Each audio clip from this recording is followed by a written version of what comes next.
to one of my partner father, which is the only number I could remember. Because all the numbers I could remember was only the first 3 digits. Out of all the time, the only numbers I can remember is the first 3 digits and a pause right there. So I remember my friend dad number and I call him. I remember when I call him, I say, "Hey Clem." He say, "Hey Redo, where was?" I said, "Boy, I know reach and land." Yeah, man, tight. Yeah, me good. I say, yeah. Yeah, man. Call Antonio after that. I said, "Well, call Antonio and them and tell them I reach safe." He said, "Alright, cool, no problem." So he called Antonio and them, my partners, they get into contact with my dive buddies and stuff. And you know, and there's calls after calls coming in, you know, people from the Coast Guard calling to find out, "Hey Christopher, it's you, you're okay, you're alright," you know, stuff like that. And there's calls after calls after calls. And from there, the guy was sent into the hospital. Now he said to me, "Well, my son got not too long got shot and there's nothing he could do." Right? Yeah.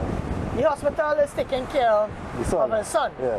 So it doesn't make no sense he rushing to go down to the hospital and he can't see his son. At least it's still a good people in the country. Correct. Yeah. Right? So he said to me, he said, "You know what? I will see about you first and then I'll go and see about my son." Right? So he did that. And we spent about an hour there or half an hour. And then my dive buddies come and pick me up. And we went to the Toko Health Facility. They saw me. They gave me some little tablets and stuff like that. And then they discharged me. Now we went to the police station to identify Christopher, I'm alive. Yeah. Meet the officers, thank them for the work. Yeah. All the effort they put out. Right. From there, I came back right here. Right in this place right here. This little camp right here. Yeah. I remember it had a theater outside there. And I remember talking to everyone, my dive buddies come up and everybody was here.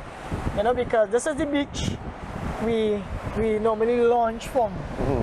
Right? And I came back here to collect all my gears and stuff like that to see everybody and like, "Hey, I'm back, I'm safe, well, don't worry." Stuff like that, because everybody was crying, stuff like that. And all of a sudden I just remember saying, I rested my hand on the car saying, I just feeling real good.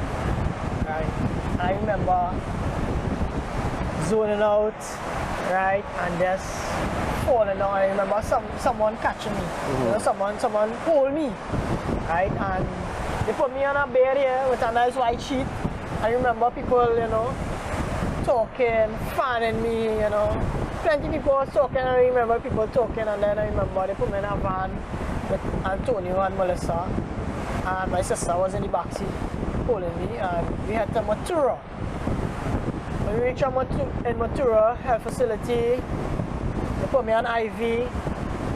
Then the ambulance came and picked me up there and had Sandy Grande. And from there, they ward me for a couple hours, check blood work, normal procedure.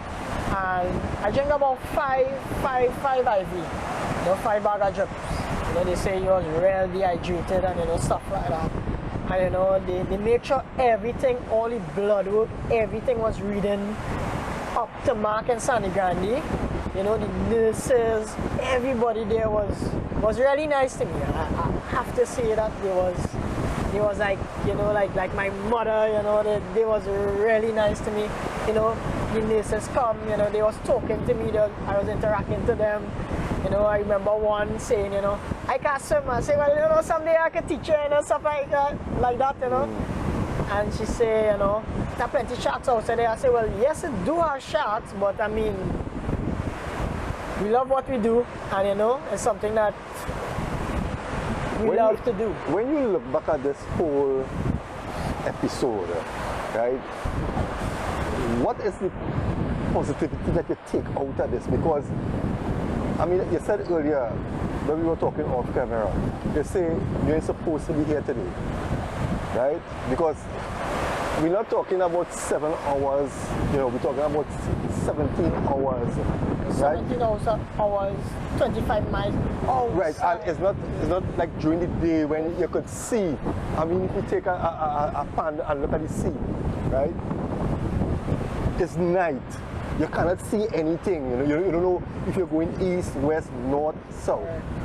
But you made it, and you're here today to tell us. And as I said in the opening, this is not a story. Stories are things that you make up and in fiction. This is a real life situation. What do you think this whole experience, how do you see this benefiting you, or do you see yourself using this to do what? Well, I see myself using this as a lifetime experience to share with people, and to let them know that, if I did give up outside there, I would not be here standing up today to share my lifetime story, and I just want to say that never give up, and that is just something I will stick with for the rest of my life, because if I did give up, I would not be here standing up today, and that's just the whole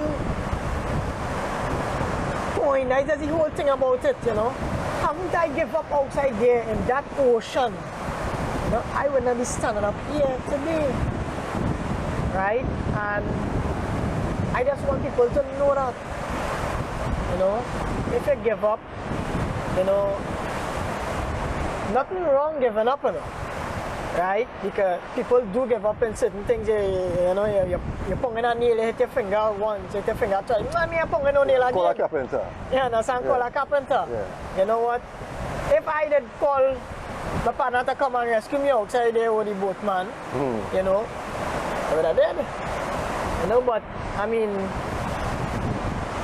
I stick in with never give up, and I go with that for the rest of my life, and I will share, I will go to schools, and share my lifetime story with them, because not everyone here today to stand up and share their lifetime story with the world. Very few people, and there's a handful of people that survive certain things like what I survived outside here. But I'm sure you went back in DC since the whole yes, I did. experience. But going back into the sea again, did you go in a different person? Did you have a bit of a little ounce of fear or uncertainty? What sort of mind frame were you in to go back in after the episode? Did you change how you were doing things before? How was the going in afterwards the episode? How was that for you? Was it emotional? How was it? Well, it was like normal, right? The first dive I took was last 2 Sundays. I went out with a group of free divers. I told them, I said, hey, we are not going on tank, we are going to free dive, right? I just free dive majority of the time. I free dive. I learn free diving, right? Free diving is what I do most of the times. I catch all my fish, lobster, everything free diving, right? I only just recently started tanking about a year or 2 years ago, right? And I told them, I say, well, here, North Coast is a more calmer water, easier to handle. Down the islands, easier to handle. East Coast, I say I'm not coming back East Coast unless I do my diving course. That's here? Yes, that's here. Yeah. Right? Unless I do my diving course and have all my proper equipments to come back outside here. Because we love it, we love the sport, and for this to happen again is a it's not easy to really to put behind your back and say, you know what, yeah, he survived and, you know, stuff like that. It will always be inside here, you know. And you need to use wisdom now. Correct. And I don't want that to happen to none of my friends or me again or to anyone, right? Because it wasn't a nice experience at all, right? And I told them, I said, well, here what, all who don't have the course, we need to get to do this course, and I'm currently doing the course with a partner of mine, who does dive too, in Rick's Dive World in Chagaramas. And I get certain sponsors and certain people help me to get certain equipment because, like I say, the equipments are very expensive, right? I do not have a full-time job. I do a lot of stuff. You know, every little thing I get to put my hands in. I do have a little plant rental business. I love plants. You know, I treat them like a baby. You know, I do welding. I have my papers for welding. I do tree cutting, landscaping, you name it. Electrical, AC, anything. So anybody who viewing this program and wants to assist you in any one of those fields, feel free to contact you. Feel free. My name is Christopher Bugros on Facebook. I post up most of my jobs, and if you look at my jobs, it's very excellent work because, you know, like you can't find a pen. Yeah. It's very nice work, and I have very nice customers, and everything I do, they are very happy. They are proud, you know. And I just actually see it in the face, you know. I just even ask them, you know, you sure? You sure? And it's like, yes, Christopher, it looked very nice, you know, and I feel proud of that, you know, and I have a gift, and I'm willing to use it no matter what. I'm willing to use my gift to the positive things. Before I let you go, I want you to look into that camera and give Trinidad and Tobago, and more so the young people, because you know we have an issue with young people right now in the country with when it comes to crime and in schools and all these other things. Some say in schools it's because of peer pressure that they have all these fights and all these different things.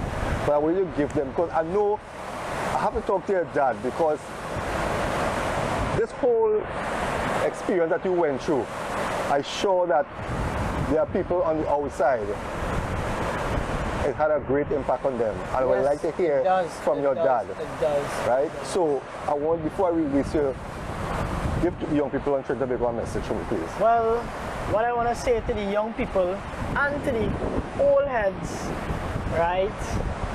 You know what? No matter what in life, put God first. In anything you do, put God first, and no matter what, never give up, right?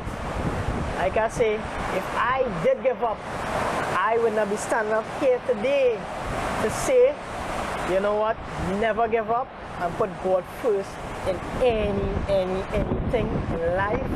Put God first.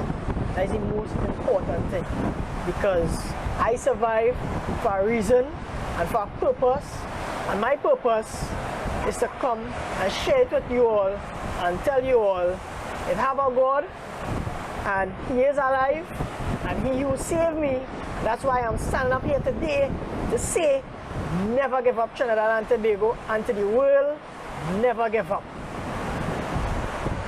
It was a pleasure, and we wish you all the best in everything that you do. And for the people who haven't heard enough of it, never give up.